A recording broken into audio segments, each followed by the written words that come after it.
a súa familia, aos seus seres queridos, aos seus compañeiros que estamos seguros que hoxe están pasando un día difícil, como cada vez que unha profesional do mar sufre un accidente de tráxicas consecuencias como que vivimos hoxe. Ademais disto, é de agradecerles a súa asistencia a esta rolda de prensa, na que, motivada fundamentalmente pola concreción xa da celebración do debate de política xeral que, como saben vostedes, terá lugar o vindeiro mércores, 8 de abril, que nos ocupará, en realidade, 3 días. Ese primeiro día, ese 8 de abril, centrado na intervención do presidente Rueda, que vai expoñer o seu balance de xestión e as súas iniciativas e propostas de futuro. Un segundo día no que cada grupo poderá presentar a un total de 40 propostas de resolución que supoño debatiremos intensamente ao longo do día. E, finalmente, o terceiro día no que se levará a cabo o debate e votación das propostas. Será a ocasión para que o presidente Rueda despregue no Parlamento a súa folla de ruta, na que, sen dúbida, estará marcado tanto o moito que levamos feito como o que aínda nos queda por facer. Unha folla de ruta centrada na estabilidade institucional que caracteriza a Galicia, elaborada dende unha xestión rigurosa e con sentidiño. Ao que algúns se refiren como triunfalismo, no Partido Popular de Galicia chamámoslle palabra cumprida. Palabra cumprida no ámbito da vivenda, marcada nesa folla de ruta como unha prioridade estratégica de Galicia, palabra cumprida en investimento social en ámbitos como a educación ou dos servicios públicos, porque o que nos toca é atender o que é urxente para a xente, palabra cumprida no impulso industrial e na innovación, porque tense que recoñecer a Galicia como un polo de atracción e de investimento para garantir un futuro mellor para os nosos mozos, palabra cumprida con mellores políticas fiscais, porque facemos política para as familias e para aqueles que máis apoio necesitan. Non lles negarei que, para min, a celebración do debate do Estado de Autonomía é unha das citas do calendario que agardo con maior entusiasmo e tamén con moita expectación. Con entusiasmo porque confirmarase con feitos que a Galicia de hoxe funciona, que hai un goberno que goberna e que o Partido Popular de Galicia é a solución aos problemas reais dos galegos. E fronte a isto, a lóxica expectación.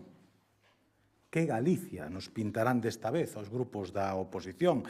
Se atendemos aos precedentes e tamén as persoas que me antecederon nesta tribuna, pinten o que pinten, evidente que será unha Galicia que pouco ou nada terá que ver coa Galicia que coñecemos e coa Galicia na que vivimos, polo menos a inmensa maioría dos galegos.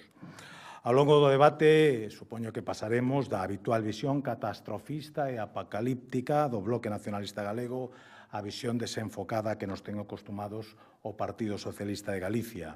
Uns ondearán a pancarta do non a todo e outros levarán a pancarta que lles ordenen desde Madrid.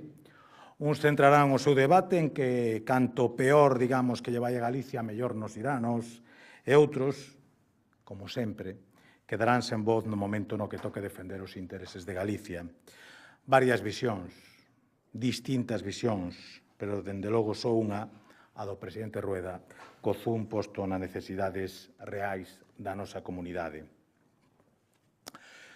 Se me permiten, un dos temas que con moita probabilidade se tocará nese debate será o do Xacobeo do 2027, unha oportunidade única que Galicia nin pode nin debe deixar pasar. Eu quero aproveitar esta rolda de prensa para amosar a nosa fonda preocupación polo desleixo e a inacción do Goberno central respecto á celebración que xa se está vendo comprometida, gravemente comprometida, dese Xacobeo. O Xacobeo é unha prioridade para Galicia. A semana pasada, a Xunta pedía por carta a constitución urxente da Comisión Interadministrativa, que é o órgano encargado de aprobar a programación e de activar os incentivos fiscais para as empresas colaboradoras do Xacobeo. E debemos recordar que non estamos a falar dun evento calquera, senón probablemente do evento que marcará a xenda cultural e turística de todo o 2027. Esta inexplicable demora do Goberno do Estado está a poñer en perigo a planificación do Ano Santo, en poñer en perigo a súa programación cultural e poñer en perigo o fundamental rede de patrocinadores e colaboradores que se tece arredor do Xacobeo. Imos tarde, e eu teño que preguntarme: é este un novo agravio do goberno de Pedro Sánchez a Galicia ou é simplemente desidia? En calquera caso, Galicia nin pode permitirse novos agravios, nin pode permitirse máis desidia. Porque un evento desta envergadura que trascende as nosas fronteiras precisa de anticipación e tamén dun compromiso que a día de hoxe non se ve por parte da Administración central. Daí que insistamos na urxencia de desbloquear o proceso para que se poida traballar con normalidade, con seguridade e con responsabilidade para que o próximo Xacobeo sexa un éxito para o conxunto da sociedade galega. E pola miña banda, máis nada, quedo á súa disposición por si hai algún tipo de aclaración ou pregunta que queran formular sobre estes temas ou sobre calquera outro.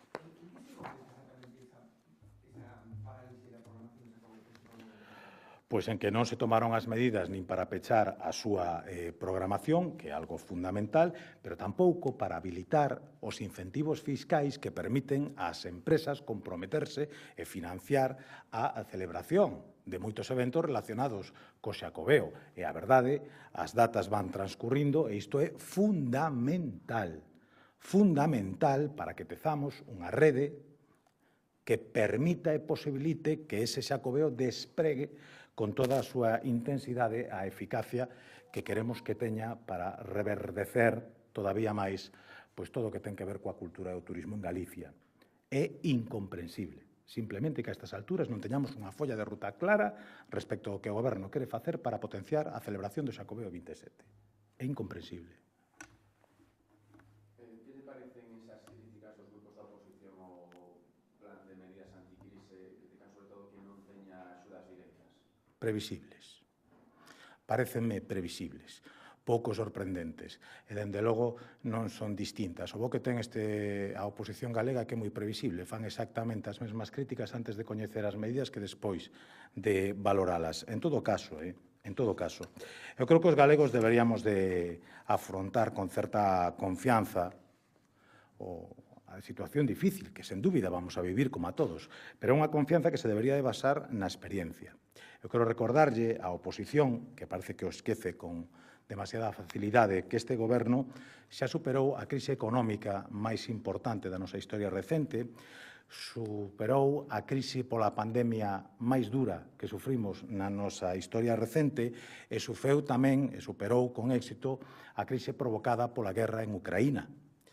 En todas esas ocasións recibimos a crítica despiadada da oposición e en todas as ocasións salimos máis reforzados que a inmensa maioría das economías do noso entorno.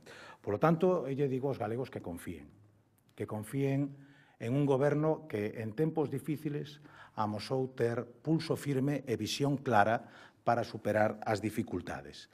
E as frivolidades, como algunha que escoitamos aquí, eu prefiro deixarllas á oposición. Nós, dende logo, e o reafirmo unha vez máis, estamos en contra da guerra, estamos en contra da situación difícil que vai causar, estamos en contra de que se tomen medidas drásticas que están producindo morte e, ademais, están producindo tamén unha situación económica indesexable para todos. E o que pedimos é cordura, pero a todos. Tan lamentable é facer unha guerra por motivos equivocados como utilizar as súas consecuencias de maneira espuria e con fins meramente electoralistas. É ben triste, é ben triste. E creo que, ademais, cando ese posicionamento o que leva é a expoñer ao noso país internacionalmente a maiores dificultades das que van a sufrir probablemente as empresas e as sociedades do noso contorno, é unha mala idea para todos. Por lo tanto, creo que todos deberíamos de concordar na necesidade de canto antes se restableza a situación de paz que todos desexamos e que canto antes volva á normalidade e que deixemos de demonizar ao de enfrente utilizando un asunto tan desagradable como este. Lamento moitísimo que esa sexa a actitude que están a levar a cabo a día de hoxe os grupos da oposición en Galicia. Paréceme francamente triste e creo que os galegos non o merecemos. Cree que debería Mire, a día de hoxe o que hai é unha enorme incerteza. Non sabemos canto tempo se vai a prolongar esta situación e, polo tanto, volvo a repetir, as medidas sempre son vivas en función da evolución. Recordemos que nas últimas semanas temos recibido distintas previsións de cando vai rematar esta situación, canto se vai a prolongar, cal vai ser a profundidade da súa incidencia na economía mundial e, polo tanto, descoñecemos tamén cal vai ser o impacto a medio e longo prazo, se o ten no conxunto da economía galega. Polo tanto, volvo a repetir, eu teño confianza nas medidas que tomou o Goberno galego e teño, sobre todo, porque ten o aval de 15 anos xestionando enormes dificultades, creo que dunha maneira máis exitosa que a inmensa maioría dos gobernos da nosa contorna. Confiemos porque se gañaron a nosa confianza. Naquela caso, que lle diría non a oposición, senón a gandeiros ou pescadores que o mellor sí que pensan máis lo que se vai anunciar é o tipo de axuda máis directa, máis inmediata, e non este tipo de axudas que se... Pois o que lle diría é que fagan memoria e que se sean conscientes de que en cada unha desas dificultades que lle relatei, na crise económica, na crise da pandemia, na crise da invasión de Ucraína, este goberno non os deixou sós. En esta ocasión que teñan a completa seguridade de que novamente volveremos a estar ao seu carón, de que novamente iremos analizando puntualmente a evolución da súa situación e que terán as axudas para salir desta crise reforzados exactamente igual que fixeron en crises anteriores. Creo sinceramente que temos unha confianza bastante grande por parte deses sectores e creo que unha confianza gañada a pulso tan longos anos de traballo serio e de diálogo mantido para coñecer cales son as súas dificultades reais e para poder acompañalos para superalas en cada unha desas circunstancias difíciles. Algúnha cousa máis? Non? Pois moitas gracias.